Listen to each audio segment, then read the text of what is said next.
nous embarquons donc dans la grande tournée des femmes canadiennes. Sachez que nous sommes sur les territoires autochtones et nous reconnaissons et honorons la présence des populations autochtones à travers le Canada, des Premières Nations Métis et Inuits. Nous reconnaissons la grande connexion des populations autochtones avec l'eau, les ressources qui participent pleinement à notre culture. Nous exprimons notre grande gratitude pour cette terre qui a été préservée pendant des générations.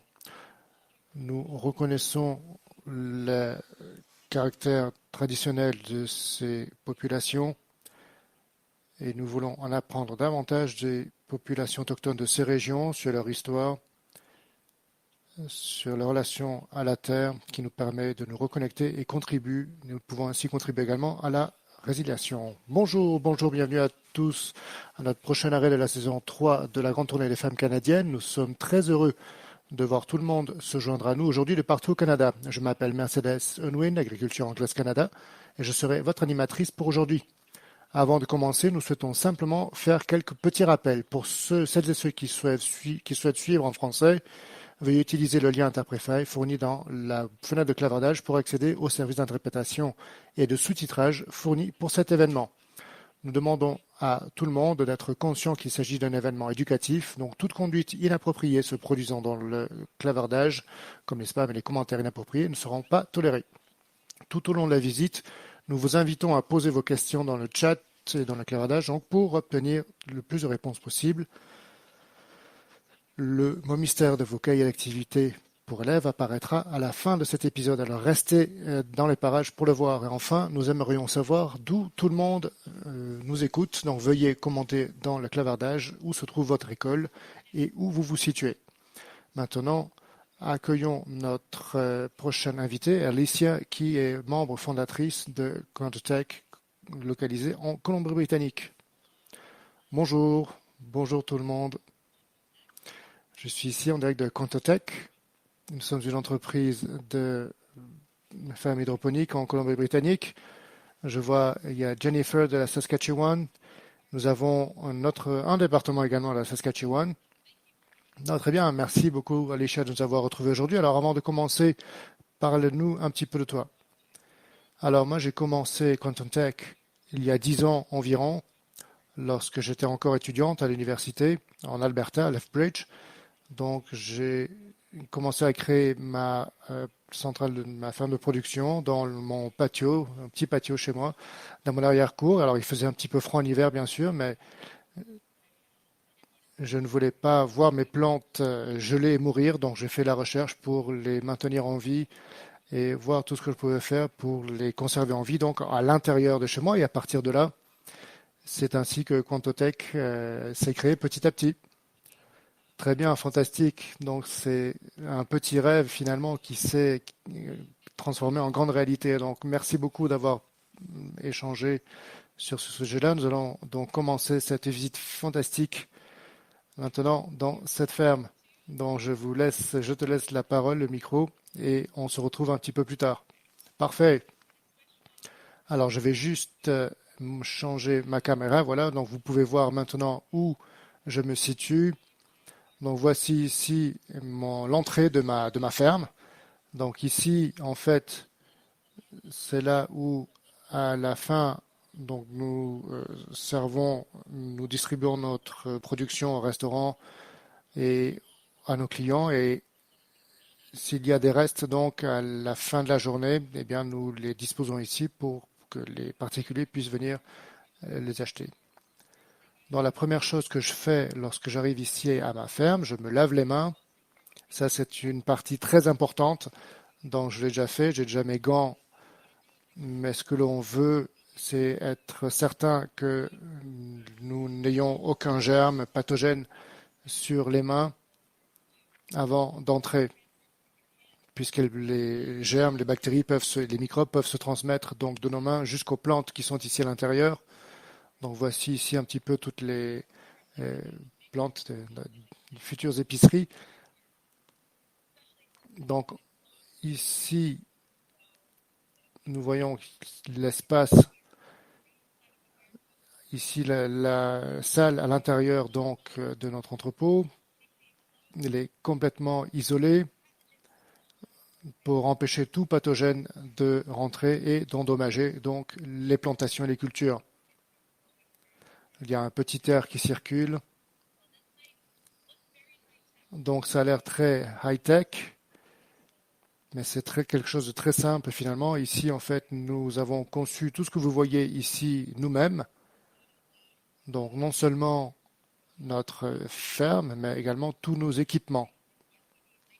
Nous avons donc un éclairage en LED, un éclairage en diode électroluminescente. Et vous voyez, je vois qu'il y a une question déjà qui nous arrive. Alors, pourquoi est-ce que les lampes sont de couleurs différentes? Alors, nous utilisons le spectre de couleurs que vous voyez ici. Il y a dans le spectre de la lumière invisible. Donc, les plantes se développent d'autant mieux lorsqu'elles sont soumises à une couleur bleue et rouge, rosée. Alors, la lumière verte est au milieu. Alors,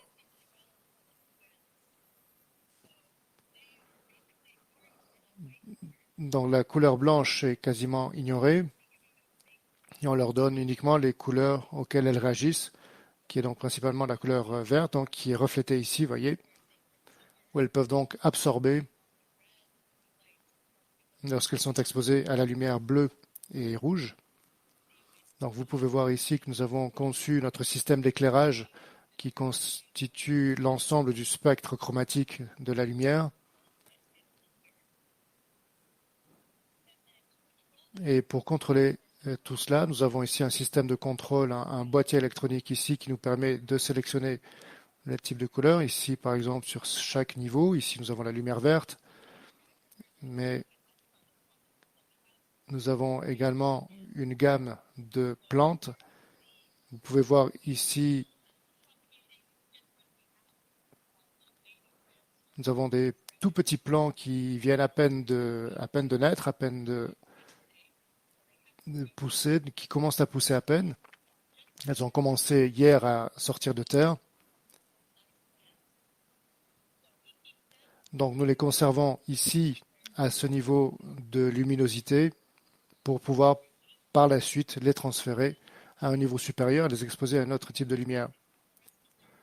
Donc ici, ils vont passer encore les 2 prochaines semaines à ce niveau-là. Donc nous essayons vraiment de les rapprocher le plus possible afin d'optimiser l'espace. Cependant, une fois qu'elles commencent à grandir, à se développer, les plantes donc s'étendent d'autant plus. Et nous avons ici différentes variétés. Nous avons du basilic, nous avons de la laitue. Et ça va, elles s'entendent très bien, on dirait. Donc ça va. Nous avons beaucoup de plantes ici. Sur ce niveau-là, il y a 12 plants sur ce niveau-là. Et si l'on se déplace un petit peu, nous avons 32 étagères ici. Donc vous pouvez faire la multiplication, 32 multiplié par 12. Mais ce qui se passe ici, c'est que nous les récoltons 2 fois par mois sur un cycle de 35 jours. Donc vous pouvez voir que nous avons une grande variété de plantes. Ici, nous avons la salade romaine, la laitue romaine, qui est très commune dans les épiceries et dans les salades.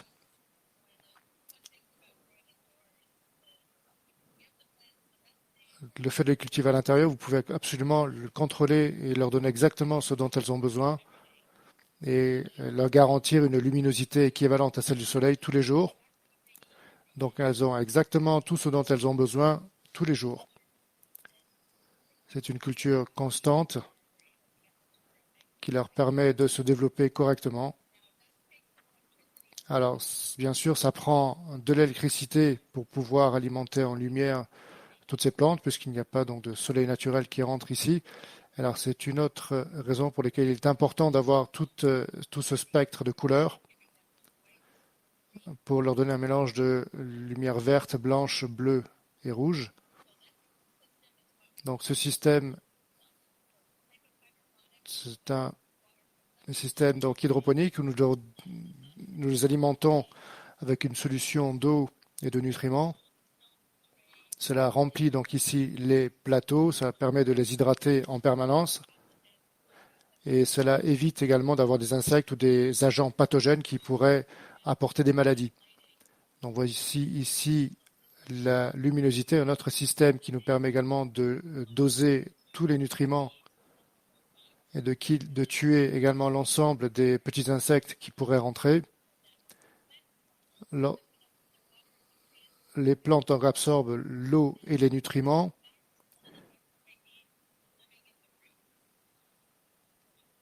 Vous pouvez voir ici que nous avons des racines donc qui traversent ici.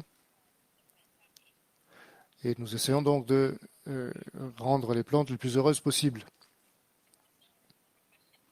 Alors je vois des questions ici sur la quantité d'électricité que nous utilisons ici à la ferme. Alors je dirais que pour l'électricité, c'est notre troisième plus gros coût. Après, pour un espace comme celui-ci, c'est environ 15 $ par un mois pour plateau. C'est un petit peu ce que l'on dépense. Alors ça dépend dans quelle province nous nous situons. Alors, nous arrivons à revendre de l'électricité. D'autres avantages de pouvoir cultiver à l'intérieur, c'est que nous pouvons également recréer la lumière du jour et avoir moins de dépenses.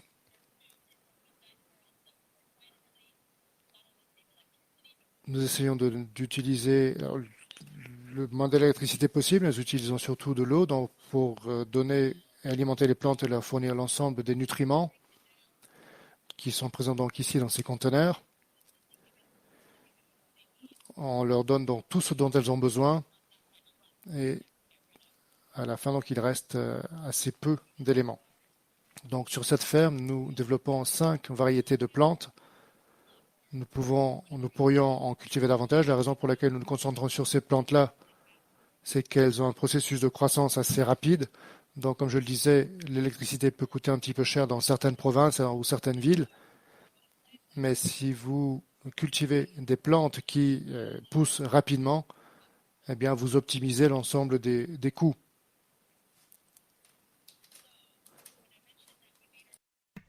Donc, quand j'ai mentionné qu'on a notre propre système, c'est tout cela en fait qui permet donc de suivre cette croissance de toutes ces plantes et de tous ces produits et de vérifier quelle est donc leur croissance, combien d'heures par jour est-ce qu'ils sont donc soumis à cette lumière.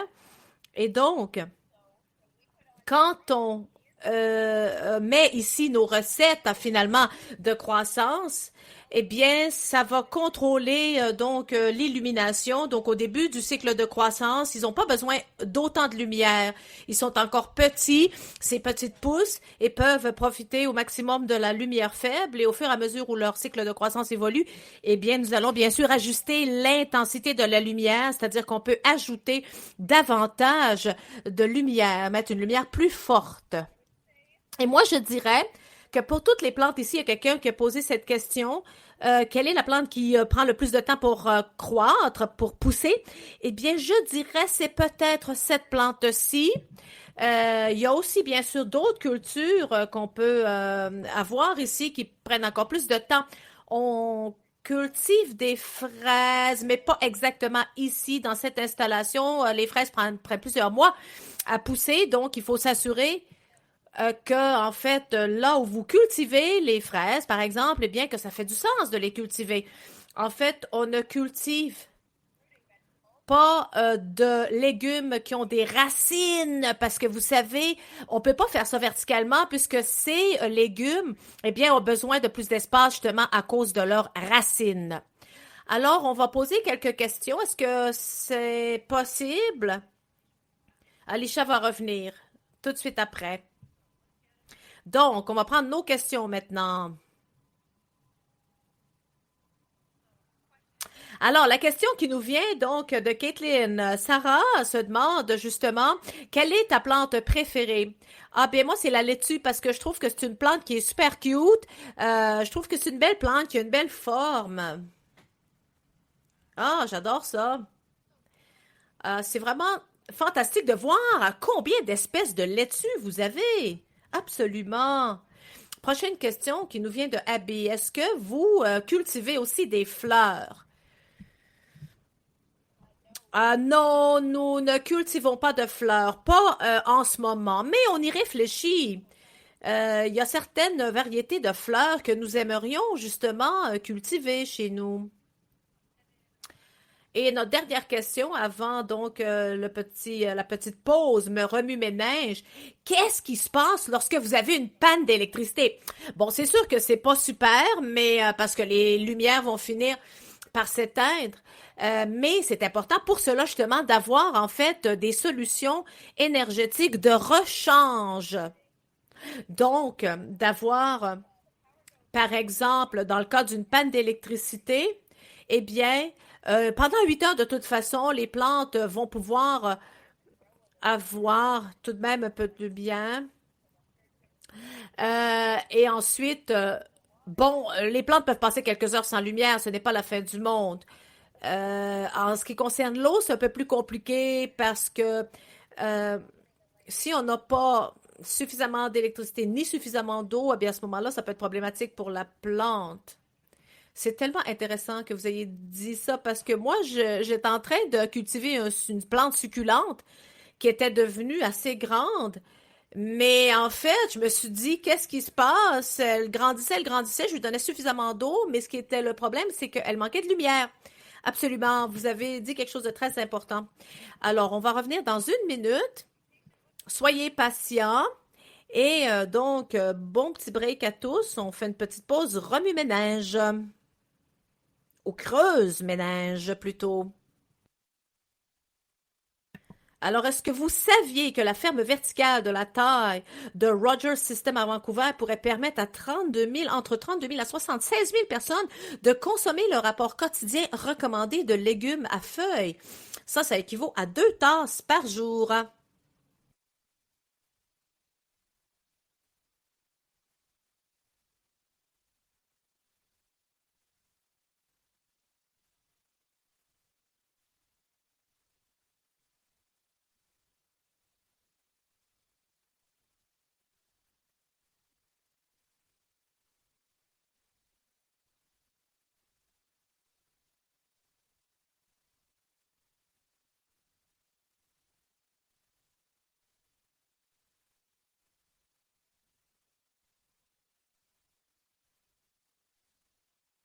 Et nous sommes de retour et je vais donc redonner le contrôle à Alicia. Bonjour et re-bienvenue à tous. On parlait justement du spectre, la lumière tolérable pour ces plantes ainsi que le manque de lumière. Et on parle aussi de la couleur de ce spectre de lumière. On a eu d'excellentes questions tout à l'heure parce qu'en fait, quand vous enlevez la lumière, vous pouvez changer la morphologie de la plante parce que la plante, en fait, elle va s'étaler, elle va s'étirer pour essayer d'aller chercher la lumière. Donc, on peut influencer la forme de la plante ainsi en changeant la source de la lumière. Et aussi, ce qui est tellement super par rapport à ce Butterhead, cette variété que j'aime et qui est ma préférée, c'est que vous avez cette espèce de recette couleur. Donc, en fait, on voit que la plante s'ouvre. Comme ça, la plante obtient à tous les jours tout ce dont elle a besoin. Parfois, elle fait des gros efforts pour obtenir suffisamment de lumière. Là, ça veut dire qu'elle va peut-être finir par se fermer. Et là, ça va ressembler plutôt à un chou-fleur. C'est parce qu'en fait, à ce moment-là, ils reçoivent trop de lumière ou suffisamment de lumière, donc elle n'a pas besoin d'étaler ses feuilles pour absorber toute la lumière nécessaire. Donc, en changeant vraiment le spectre et de la lumière et l'intensité de la lumière, on peut aussi changer la forme. Par exemple, si on leur donne moins de lumière lorsqu'ils sont encore jeunes, des jeunes pousses, eh bien là, ils vont s'étaler pour aller chercher plus de lumière. Peut-être aussi, on aimerait les faire pousser en hauteur. Eh bien, si vous avez, par exemple, euh, ces plans, vous pouvez donc décider si vous voulez plus court, moins court. Donc, les différentes couleurs du spectre de lumière influencent donc la forme que ces plantes vont prendre lorsqu'ils vont pousser. Par exemple, pour le basilic, en fait, le bleu a un effet au niveau de sa croissance et même de sa saveur. Ah, c'est vraiment cool de faire ça. Lorsque vous cultivez à l'intérieur, vous pouvez justement changer ces paramètres, essayer de jouer sur l'intensité de la lumière, sur la couleur du spectre de lumière, ce qui n'est pas possible en extérieur. Je vois que nous avons une question maintenant de Erika. Combien de temps est-ce que les plantes restent donc sur ces étagères? Eh bien, ils restent pendant 2, 3 semaines et ensuite on les cueille, c'est-à-dire que on fait donc cette cueillette de la plante et là, ils peuvent rester en vie. On les vend au supermarché, au restaurant et à ce moment-là, ils sont encore des plantes vivantes qui ont l'avantage d'avoir beaucoup de nutriments. Et si on les enlève rapidement et qu'on les cueille, qu'on les arrache, elles vont mourir et elles vont en fait se faner assez rapidement. Donc, imaginons que vous avez acheté ces petites pousses de basilic et que vous ne vouliez pas les utiliser tout de suite, eh bien, vous pouvez tout simplement prendre quelques feuilles que vous désirez utiliser, vous gardez le plant. Et comme ça, le plant de basilic va rester en vie. Bon, sans lumière, elle ne va pas continuer à pousser, mais en tout cas, elle va rester vivante avec tous ses nutriments. Donc, l'autre avantage de cultiver en intérieur, c'est parce qu'on peut suivre de près tout ce qui se passe avec la plante. On peut vraiment faire un suivi de tout ce qui se passe au niveau de l'illumination, de son intensité, le niveau d'eau, d'arrosage, pour s'assurer aussi que, eh bien, il y a suffisamment d'humidité aussi. Par exemple, lorsque l'air conditionné, la climatisation est éteinte, eh bien là, ils vont avoir besoin plus d'humidité d'eau. Donc tout ça, eh bien, on peut le suivre de très près grâce à cet ordinateur lorsqu'on cultive en intérieur. C'est l'un des avantages de cette culture en intérieur qu'on n'a pas lors de la culture en extérieur. Il y a aussi une eau spéciale, ce qu'on fait. On utilise l'eau municipale. Donc, on est rattaché au réseau de distribution d'eau potable de la ville de Vancouver. Et donc, on peut aussi utiliser donc de l'eau qui vient d'un puits, qui vient d'un lac, mais nous, nous utilisons de l'eau municipale. On ne fait pas juste le mettre là à la plante en croisant les doigts, en espérant que tout va se passer pour le mieux. Non. On a en fait dans ces récipients, nous avons une combinaison d'eau, mais aussi de nutriments dont la plante a besoin pour se développer et pour grandir.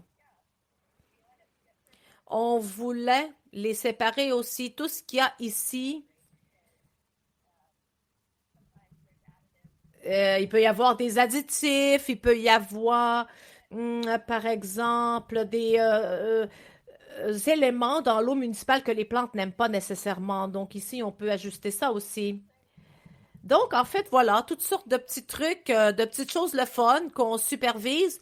Et vraiment, on garde l'œil sur chacune de ces plantes. Nous avons maintenant ici 32 étagères. Ce qui se passe, c'est qu'en haut, dans la salle, on va vous montrer ça, on est en train de construire une centaine de lumières additionnelles. Donc, ça va nous permettre de cultiver 3 fois cette quantité en haut. Et après ça, on va rajouter 600 lumières additionnelles. Imaginez 2 de ces réservoirs. Tout ça, tous ces étagères vont s'étaler. On va pouvoir ajouter beaucoup d'autres plantes, beaucoup plus de plantes. On a une question qui demandait en fait, est-ce qu'on utilise beaucoup d'eau? Mais en fait, on utilise peut-être 100 litres pour peut-être 24 plantes. Et toutes les plantes boivent toute cette eau, bien sûr. On n'a pas de perte à cause de l'évaporation parce que l'eau se trouve dans ce réservoir et va directement à la plante. Donc, les plantes boivent cette eau jusqu'à la dernière goutte. Ensuite, les plantes,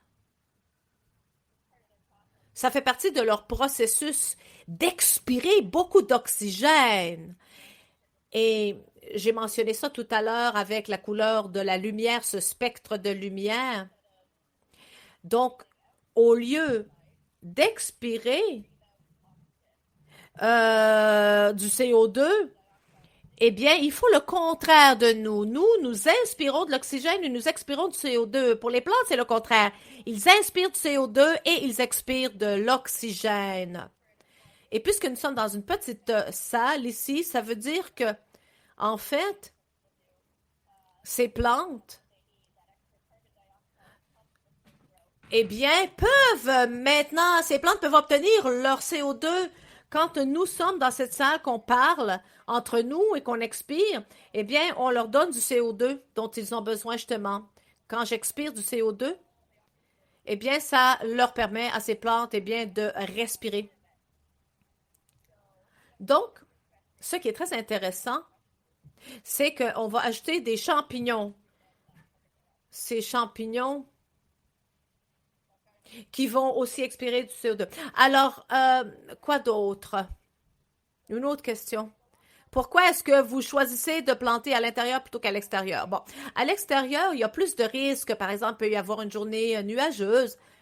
Il peut faire trop froid, trop chaud, n'est-ce pas? Ce sont des choses qu'on ne peut pas contrôler, n'est-ce pas? Parce que ça fait partie de l'environnement, ça fait partie de la météo. Alors qu'ici, on contrôle exactement et précisément la température, la quantité d'illumination que les plantes auront. Ils adorent une température de 21 degrés. L'humidité est à 59%, donc c'est vraiment idéal au niveau du taux d'humidité que ces plantes préfèrent. Et on contrôle tout cela à l'intérieur, le rafraîchissement, la climatisation qui arrive aussi, on contrôle tout ça.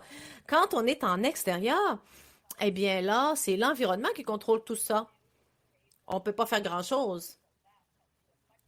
Donc, on a beaucoup moins de contrôle par rapport à ce qui se passe. C'est pour ça qu'on a choisi de cultiver en intérieur.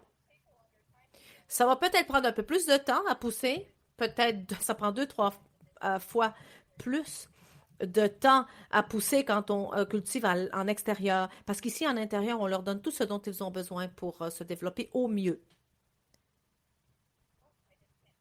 Je ne t'entends pas, désolé. Ah, Alicia, on arrive à la fin, très près de la fin de cette visite. Je vais vous poser encore quelques questions et ensuite on va donc entendre quelques commentaires avant de partager le mot mystère aujourd'hui. Alors, on va prendre les dernières questions. On a une question qui vient de Madame Thorson, la classe de Madame Thorson. La question est la suivante. Est-ce que vous vérifiez les plantes tous les jours? Qu'est-ce que vous faites lorsque vous allez en vacances, par exemple?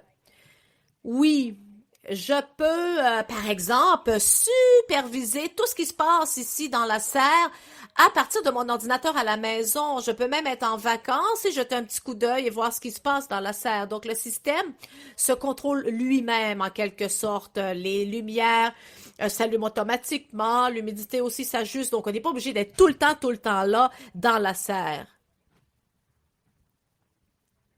Fantastique. Et notre prochaine question qui nous vient de Bev. Est-ce que vous avez déjà découvert quelle est la quantité d'espace que vous économisez en cultivant comme ça à la verticale versus si vous cultiviez en horizontal traditionnellement, donc sur le terrain? Eh bien, c'est vrai qu'on a calculé ça et on peut dire qu'on économise 10 fois l'espace dont on aurait besoin si on cultivait, cela donc à l'horizontale. C'est fantastique de voir à quel point il y a des innovations qui existent, n'est-ce pas? Est-ce que vous voulez partager des commentaires de conclusion? Oui, tout à fait. Je dirais tout simplement que la culture verticale est tout simplement un type de culture parmi tant d'autres. On n'essaie surtout pas de remplacer la culture à l'horizontale.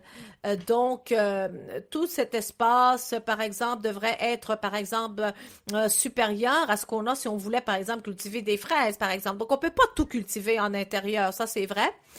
Et on peut dire que les cultivateurs en extérieur peuvent se concentrer finalement sur tout ce qui se cultive bien à l'extérieur, pendant que nous nous concentrons sur ce qui se cultive à l'intérieur et comme ça, on travaille ensemble pour s'assurer que tout le monde peut et bien bénéficier de ces produits alimentaires. C'est super aussi d'entendre qu'il y a en fait de l'espace pour tous ici. Lorsqu'on parle donc de la création de produits alimentaires, de la culture de produits alimentaires, il y a de l'espace pour tout le monde, que ce soit à l'intérieur ou à l'extérieur. C'est fantastique de voir toute cette diversité et voir aussi à quel point cela est inclusif, n'est-ce pas, en termes d'intérêt, de profil, etc. Donc voilà, s'il y a quelque chose d'autre peut-être que vous aimeriez ajouter à tout le monde avant donc de conclure. Eh bien, j'aimerais tout simplement remercier tout le monde, tous ceux qui se sont joints à nous aujourd'hui. Comme on l'a mentionné, vous pouvez participer.